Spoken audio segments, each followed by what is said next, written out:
नमस्कार दोस्तों, स्वागत है आपका आपके अपने यूट्यूब चैनल मन अप स्टोरीज में। दोस्तों, ये कहानी चल रही है कठिन सफ़र और इसके 2 भाग पूरे अपलोड हो चुके हैं। दोनों सीजन आपको पढ़ने हैं तो उसका लिंक आपको नीचे डिस्क्रिप्शन बॉक्स में मिल जाएगा, वहाँ जाकर के आप वो लिंक से पढ़ सकते हैं। ये तीसरा सीजन चल रहा है और इस तीसरे सीजन की ये पहली वीडियो है। तो दोस्तों, ये कहानी आपको कैसी लग रही है कमेंट करके ज़रूर से भी बताइएगा। तो चलिए दोस्तों, इस तीसरे सीजन का पहला पार्ट शुरू करते हैं। आशा और रितु दोनों पैदल पैदल ही सड़क के किनारे चल रही थी। रितु ने आशा को ठंड से कांपते देखा तो आशा का ब्लेजर उतारकर उसकी तरफ बढ़ाते हुए बोली, कितना गर्म है यार, ये तू कैसे पहन लेती है। आशा ने ब्लेजर लेकर तुरंत पहन लिया और बोली, मेरा छोड़, तू कैसे वन पीस में बाहर आ सकती है, वो भी इतनी ठंड में। किसी समझदार इंसान ने कहा था कि लड़कियों को ठंड नहीं लगती। मैं भी तो लड़की हूँ, मुझे इतनी ठंड क्यों लगती है फिर? क्या पता। आशा ने कुछ नहीं बोला और अपने दोनों हथेलियों में फूंक मारकर गर्मी पैदा करने लगी। अभी भी ठंड लग रही है क्या? रितु ने आशा को देखकर उससे सवाल किया। हाँ, थोड़ी थोड़ी सी, आशा ने जवाब दिया। रुक जा, मैं गाड़ी मंगवा लेती हूँ ड्राइवर को कॉल करके, कहकर रितु ने फ़ोन निकाला और नंबर डायल करने लगी। आशा ने भी कुछ नहीं कहा, लेकिन अचानक से ही उसने सामने देखकर कहा, ईशान। रितु ने भी तुरंत सिर उठाया और सामने ईशान को देखकर चौंक गई। वो हैरान हो गई कि ईशान यहाँ कैसे पहुँच गया। रितु मन ही मन सोचने लगी, अगर आशा और ईशान में बात हुई तो आशा को सच पता चल जाएगा। आशा ईशान से बात करने के लिए उसकी तरफ बढ़ी तो रितु ने आशा का हाथ पकड़ लिया और बोली, आशा, कहाँ जा रही है? ईशान से बात करने। लेकिन क्यों? क्यों, क्या होता है? मुझे मिलना है तो बस मिलना है। मुझे तुमसे हर चीज़ के लिए इजाज़त मांगने की ज़रूरत नहीं है और बेहतर होगा तुम मेरे निजी जीवन में इतना रोक टोक ना करो तो। रितु, कहकर आशा ने रितु का हाथ अपने हाथ से हटाया। आशा मुस्कुराते हुए ईशान की तरफ बढ़ी। ईशान ने भी आशा को सामने देखा तो उसके होठों पर भी मुस्कान आ गई। ईशान भी आशा की तरफ बढ़ा। आशा बिना कुछ सोचे दौड़कर ईशान के गले लग गई। ईशान ने भी आशा को कस के गले से लगा लिया। ईशान की आंखों में आंसू बहकर आशा के कंधों पर गिरने लगे। आशा की आंखें भी भर आई। दोनों पूरे 5 साल बाद मिले थे। रितु ने दोनों को मिलते देखा तो अपना माथा पीट लिया और सोचने लगी कि अब वो आशा को क्या बहाना देगी। कुछ देर तक आशा और ईशान एक दूसरे से गले लगे रहे। कुछ देर बाद आशा ने ईशान से अलग होकर अपने आंसू पोंछते हुए कहा, तुमने इतनी देर क्यों कर दी? तुम्हें पता है मैंने एक एक दिन कैसे गुजारा है तुम्हारे बिना? मैं समझ सकता हूँ आशा। आई एम सॉरी, मुझे माफ़ कर दो। मैं तुम्हारा गुनहगार हूँ। तुम जो सज़ा देना चाहो मुझे दे सकती हो। मैं तुमको कोई सज़ा नहीं देना चाहती। मैं बस इतना चाहती हूँ कि इस बार अगर मेरा हाथ थामो तो कभी छोड़ कर मत जाना। मैं तुम्हारे बिना अकेली हो गई थी। रात रात भर नींद नहीं आती थी मुझे तुम्हारे बिना। तुम बहुत गंदे हो ईशान, जो तुम मुझे छोड़कर चले गए। अगर माफ़ी मांग लेते तो क्या छोटे हो जाते? मैंने कितनी बार माफ़ी मांगी थी तुमसे, एक बार और मांग लेते। Okay Baba, I am sorry. ठीक है, माफ़ किया। तुम इंडिया छोड़कर कैलिफोर्निया क्यों आए? अब इंडिया में ही रहता तो शायद इतना समय नहीं गुजारना पड़ता अकेले अकेले। तुम्हें सच में मेरी याद आई? हाँ, बहुत ज़्यादा। कहते हुए आशा की आंखों में फिर से आंसू बहने लगे तो ईशान ने उसे अपने सीने से लगा लिया और उसके बालों को सहलाने लगा। तुम मुझे फिर से छोड़कर तो नहीं जाओगे ना? आशा ने ईशान के सीने से लगे हुए ही पूछा। नहीं, कभी नहीं। अब तो मैं हमेशा तुम्हारे पास रहूंगा और तुम्हारा ख्याल रखूंगा। तुम मेरे साथ इंडिया चलोगे? जहां तुम रहोगी वहीं मैं रहूंगा।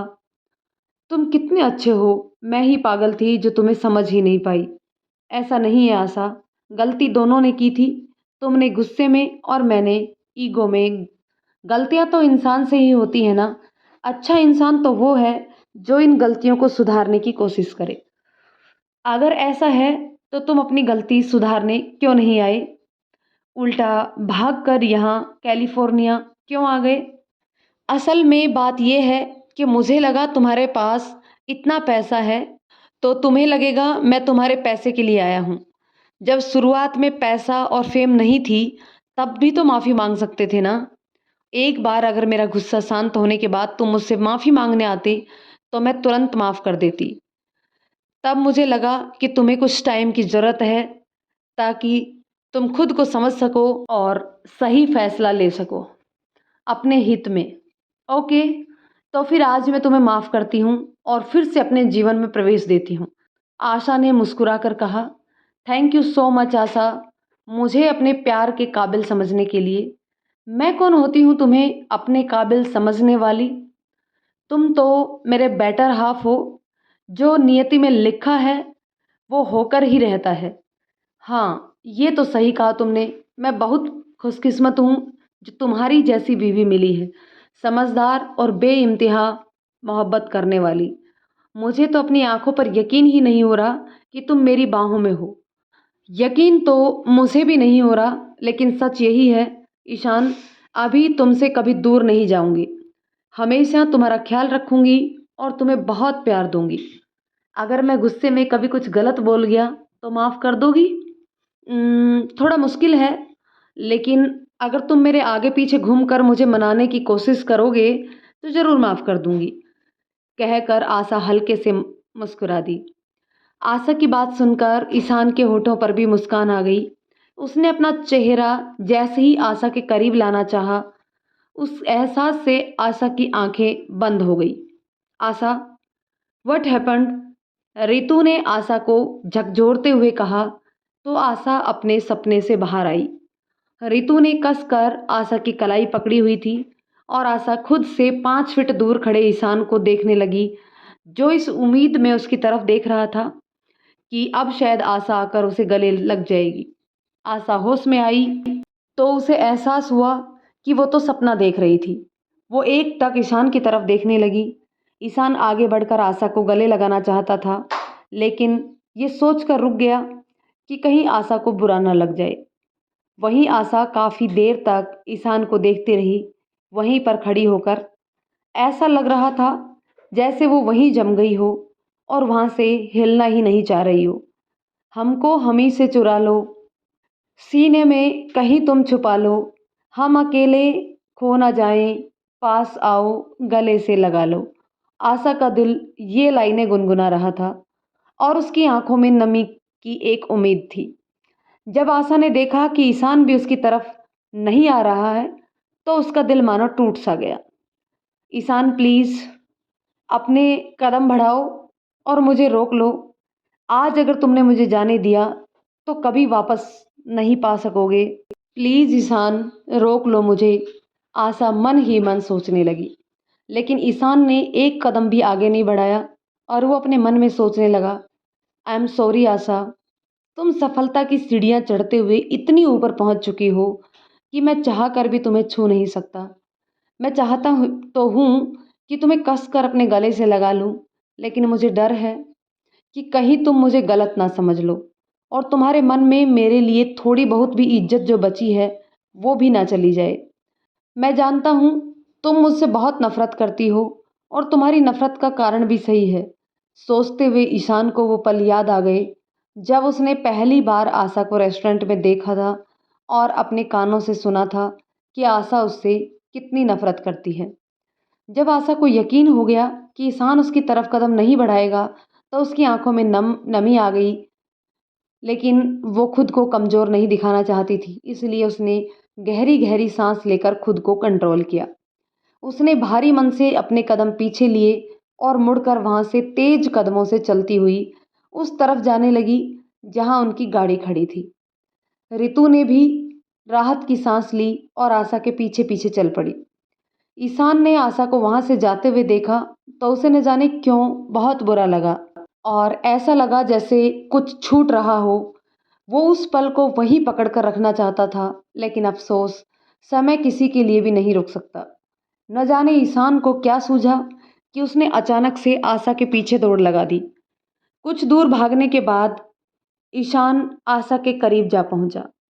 आशा, सुनो, ईशान ने उखड़ती हुई सांस के साथ ही कहा। रितु तो ईशान को वहां देखकर डर ही गई। आशा ने अपने बगल में ईशान को चलते देखा तो उसे देखकर लग रहा था वो बहुत तेज भागते हुए आया है। आशा रुक गई तो ईशान भी रुक गया। आशा, मुझे तुमसे कुछ कहना था। क्या कहना है? कहीं चलकर बात करते हैं। यही कह दो जो कहना है। शादी का इनविटेशन ही तो देने आए हो ना, तो दे दो जल्दी। वैसे मेरे पास इतना फालतू टाइम नहीं है कि मैं किसी की शादी अटेंड करूं। व्हाट? किसकी शादी? तुम्हारी शादी? और क्या मेरी शादी का न्योता दोगे? तुमसे किसने कहा कि मेरी शादी के बारे में? ईशान ने हैरानी से कहा। आशा ईशान के एक्सप्रेशन से समझ गई थी कि रितु ने उसको झूठ कहा है। आशा ने ईशान के सामने रितु से कुछ भी पूछना सही नहीं समझा। आशा ने रितु की तरफ देखा तो रितु उससे नजरें ना मिला पाई और इधर उधर देखने लगी। किसी ने नहीं, मैंने अंदाजा लगाया है। मुझे लगा शादी करने वाले हो इसलिए कार्ड देने आए हो। अगर शादी करता तो तुम्हें बुलाता क्या? क्यों? मैं तुम्हारी कुछ भी नहीं लगती? इस लायक भी नहीं समझते? जब साधु में बुलाने लायक नहीं समझते तो अब क्यों रोका है मुझे? हटो, जाने दो। तुम अच्छे से जानती हो आशा, मैंने ऐसा क्यों कहा है। हर बात को घुमा फिरा के बोलना बंद करो। अगर शादी ही करनी होती तो 5 साल का इंतजार करता। तो फिर कर लो ना, कौन रोक रहा है यार तुमको? आशा चिढ़ गई। शादी करना ही जीवन का एकमात्र लक्ष्य नहीं है तो मेरे पीछे भागना तुम्हारे जीवन का लक्ष्य है? हाँ, अगर तुम इजाजत दो तो। हो गया छिछोरापन? अब कुछ काम है तो बोलो। मैं बहुत बिजी हूँ, मुझे जाने दो। जानता हूँ इतनी बड़ी बिजनेस वूमेन हो, इंडिया की नंबर 1 कॉस्मेटिक ब्रांड की मालकिन मिसेज आशा रस्तोगी। मिस आशा कहकर आशा फीके तरीके से मुस्कुरा दी। ईशान ने उसके जवाब पर कुछ नहीं कहा। कुछ कहना है या मैं जाऊं? हाँ, कुछ पूछना था असल में। क्या पूछना था? हर कोई सीधा नंबर 1 ही क्यों बनता है? कोई नंबर 2, 3 या फिर नंबर 100 क्यों नहीं बनता? तो वो भी तो कितने अमीर लोग होते हैं। मिस्टर ईशान, जो भी इंसान नंबर 1 बनता है वो भी कभी ना कभी इन सभी नंबर में से रहा होता है। बस फर्क इतना है कि नंबर 100 को उतनी पहचान नहीं मिलती जितनी नंबर 1 को मिलती है। मेहनत तो वहाँ तक पहुँचने में उतनी ही लगती है, लेकिन बस वही बात है कि नंबर 1 सिर्फ एक होता है और नंबर 100 पर तो उससे पहले 99 लोग होते हैं। ओह, काफ़ी समझदार हो गई हो तुम इन 5 सालों में। वक्त अपने आप समझदार बना देता है। कुछ कहने वाले थे आप? आशा बस एक बार ईशान से सुनना चाहती थी कि वो उससे अभी भी प्यार करता है। ईशान इधर उधर देखने लगा, फिर बोला, तुम्हें यहाँ देखा तो तुम्हारे पास चला आया। बस? हाँ, शायद बस इतना ही। ईशान का मन कर रहा था कि वो आशा को गले लगा ले, लेकिन उसकी हिम्मत नहीं हो रही थी। आशा के बारे में सोचकर वो जानता था कि आशा ने उस दिन ईशान को रेस्टोरेंट में नहीं देखा तो उसे नहीं पता होगा कि ईशान ने उसकी नफ़रत वाली बात सुन ली थी। ठीक है, तो फिर हम लोग जाते हैं। एक्चुअली एक मीटिंग भी है, कुछ देर में तो होटल जाकर चेंज भी करना है। आशा अब एक और मिनट वहाँ खड़े होकर ईशान का ऐसा व्यवहार सहन नहीं कर सकती थी। ईशान ने बेमन से कहा तो आशा तुरंत मुड़ गई और अपने कदम आगे बढ़ा दिए। ईशान को पता नहीं क्या हुआ कि वो खुद को रोक नहीं पाया और उसने आगे बढ़कर आशा की कलाई पकड़ ली और अपनी तरफ घुमाकर अपने सीने से लगा लिया। आशा भी कुछ नहीं बोली और उसके सीने से लगी रही। उसकी आंखों से आंसू बहने लगे। कुछ देर बाद आशा को एहसास हुआ तो वो ईशान से अलग हो गई। सॉरी, वो मैं खुद को कंट्रोल नहीं कर पाया। हो जाता है कभी कभी भावनाओं में बहकर। आशा ने इधर उधर देखते हुए कहा। तुम यहाँ कहाँ रहती हो? ऑफ कोर्स, होटल में। अच्छा, तुम मेरे दोस्त से मिली? नहीं, मैं कैसे मिलूंगी? मैं तो तुमसे ही आज मिली हूँ। तुम पहले से काफ़ी बदल गई हो। वक्त के साथ खुद को बदलना ही चाहिए, वरना वक्त से पीछे छूट जाते हैं। हाँ सही है। वो मैं कह रहा था कि तुमने किसी से शादी क्यों नहीं की अभी तक? ईशान ने आशा के मन के भावों को समझने के लिए कहा। ये कैसा सवाल है? बस यूं ही, ताकि वो भी आए और मुझे जलील करके चला जाए। नहीं आशा, मेरा वो मतलब नहीं था। तो क्या मतलब है? मैं मानती हूँ शादी करना ज़रूरी है, लेकिन सबके लिए ज़रूरी नहीं है। अगर मैं शादी ना भी करूँ तो इस दुनिया में कोई फ़र्क नहीं आएगा। तुम गलत समझ रही हो। मैंने तो यूं ही पूछ लिया था। सही क्या है वो तुम मुझे समझा दो। कुछ नहीं, ये सब छोड़ो। ईशान तुम जाओ यहाँ से। आशा ने ईशान से दूर होते हुए कहा। ईशान ने दुखी मन से कहा और वहाँ से जाने के लिए मुड़ गया। आशा की आंखों में भी नमी आ गई, लेकिन उसने झट से अपने आंसू पोंछ लिए और आंखों पर गॉगल्स चढ़ाकर एटीट्यूड से वहाँ से चली गई।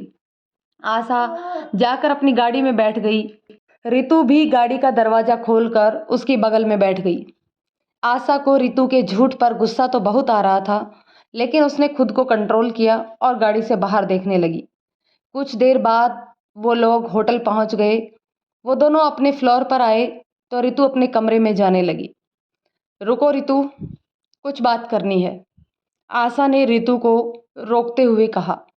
आशा की बात सुनकर रितु ने आंखें बंद कर ली। आशा ने अपना कमरा खोला और अंदर चली गई। रितु भी उसके पीछे पीछे कमरे में गई और दरवाज़ा अंदर से बंद कर लिया। तुमने मुझसे झूठ क्यों कहा? आशा ने बिना किसी लाग लपेट के सीधा सवाल किया रितु से। आशा, तुम अगर शांति से मेरी बात सुनोगी तो सब समझ पाओगी, रितु ने डरते हुए कहा। मैं शांत ही हूँ, बोलो क्या वजह थी? रितु आशा के पास आई और उसे बेड पर बिठाया। रितु ने पास की टेबल से पानी का जग लिया और गिलास में डालकर आशा की तरफ बढ़ा दिया। मैं ठीक हूँ, मुझे बस उसकी वजह बताओ। रितु आशा के बगल में बैठ गई और बोलना शुरू किया। देखो आशा, मैं तेरी सबसे अच्छी दोस्त हूँ और फिलहाल एकमात्र साथी भी हूँ। मैं हमेशा से सिर्फ तेरा अच्छा चाहती आई हूँ। मैंने सिर्फ तेरे भले के लिए कहा था वो झूठ। सच तो ये है कि ईशान तुझे डिजर्व ही नहीं करता। तुम भावुक होकर सोचती हो और मैं प्रैक्टिकल सोच रखती हूँ। जब ईशान को तुझ में से और पैसे में से किसी एक को चुनना था तो उसने पैसे को चुना। आज जब तेरे पास सब कुछ है तो फिर से आ गया तुझसे चिपकने के लिए। अब भी वो पैसे को ही चुन रहा है। अगर वो वास्तव में तुझे चाहता तो कभी छोड़ता ही नहीं। माना कि तूने उसे गुस्से में छोड़ा था, लेकिन वो कुछ दिन बाद आकर माफ़ी मांगता तो तू माफ़ भी कर देती ना। सच तो ये है आशा कि उसे तुझसे कोई मतलब ही नहीं था। उसने ना कभी तुझे कोई कांटेक्ट किया, ना तेरे बारे में जानने की कोशिश की, और खुद यहाँ कैलिफोर्निया में मज़े की ज़िंदगी जी रहा है। तुझे क्या लगता है उसका किसी से अफेयर नहीं हुआ होगा? एक बार के लिए ये भी मान लिया जाए कि नहीं हुआ होगा, तो उसने तुझे कभी कांटेक्ट क्यों नहीं किया? अगर ये कहें कि सोशल मीडिया और न्यूज़ आर्टिकल्स में पढ़ता होगा, तो वो तो तुम अभी सोशल हुई हो, लेकिन जब कोई नहीं जानता था तब 3-4 साल तक कैसे पता किया उसने? आशा चुप होकर बस रितु की बातें सुन रही थी। रितु अपनी बात कहकर चुप हो गई। आशा ने एक गहरी सांस ली और बोलने लगी। हर चीज़ के दो पहलू होते हैं रितु। बस फ़र्क इतना है कि हम कौन सा पहलू देखना पसंद करते हैं। अगर ईशान ने पैसे को चुना था तो उसने मुझे उस पैसे से बढ़कर वैल्यू भी दी थी। जब उसे पता ही नहीं चला था कि वो एक फेक कॉन्ट्रैक्ट था, उससे पहले ही उसने कह दिया था कि वो 1 करोड़ चुका देगा। बिल्कुल, मैं मानती हूँ कि उसकी गलती थी और बहुत ज़्यादा गलती थी, लेकिन उसकी सज़ा मैं ये कभी नहीं दे सकती कि उसे हमेशा के लिए खुद से दूर कर दूँ। मैंने खुद को काफ़ी स्ट्रॉन्ग बना लिया है, लेकिन फिर भी वो मेरी कमज़ोरी है और हमेशा रहेगा। अगर उसका अफेयर होता तो वो शादी भी कर लेता, ना कि मेरा इंतज़ार करता। मैं उसके बिना रह सकती हूँ, लेकिन उसके बिना पूरी नहीं हूँ। और मुझे जीना सिखाया किसने? मुझे हौसला किसने दिया है? मैं आज जिस पोजीशन पर हूँ, वहाँ तक पहुँचाने का असली जिम्मेदार कौन है। मैं तो एक ऐसी लड़की थी जिसको सिर्फ गृहस्थी का ही ज्ञान था, बाकी किसी चीज़ का नहीं, जिसे सिर्फ ये ही पता था कि औरतें बस घर संभालने के लिए होती हैं और उन्हें पति के हर हुक्म का पालन करना होता है। इस रूढ़िवादी धारणा से बाहर निकालकर इस ऊंचाई तक पहुंचाने का काम किया किसने?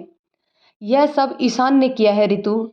ईशान ने मुझे आत्मविश्वास की वो टॉनिक दी है जिसके बलबूते पर आज मैं यह सब कर पाई, इंडिया में टॉप पर पहुंच पाई, अपना हर एक सपना पूरा कर पाई। मैं ये कैसे भूल सकती हूँ। आज मेरे पास जितनी भी सुख सुविधाएं हैं उसमें ईशान का भी हक है। आशा प्लीज स्टॉप इट, रितु ने लगभग चिल्लाते हुए कहा। फिर अपने आप को संयत करके बोली, आशा तुम ऐसा कैसे कर सकती हो? कैसे कर सकती हो से क्या मतलब है? आशा ने आंखें छोटी करके रितु के चेहरे को गौर से देखते हुए कहा। दोस्तों, इस कहानी के इस पार्ट को हम यहीं पे ख़त्म करते हैं। मिलते हैं नेक्स्ट पार्ट में। तब तक आप कमेंट करके ज़रूर बताइए कि ये कहानी आपको कैसी लगी। यदि ये कहानी आपको पसंद आई तो प्लीज़ कहानी को लाइक करें, शेयर करें। चैनल पर अगर नए हैं तो प्लीज़ इस चैनल को सब्सक्राइब ज़रूर कर लें। धन्यवाद दोस्तों।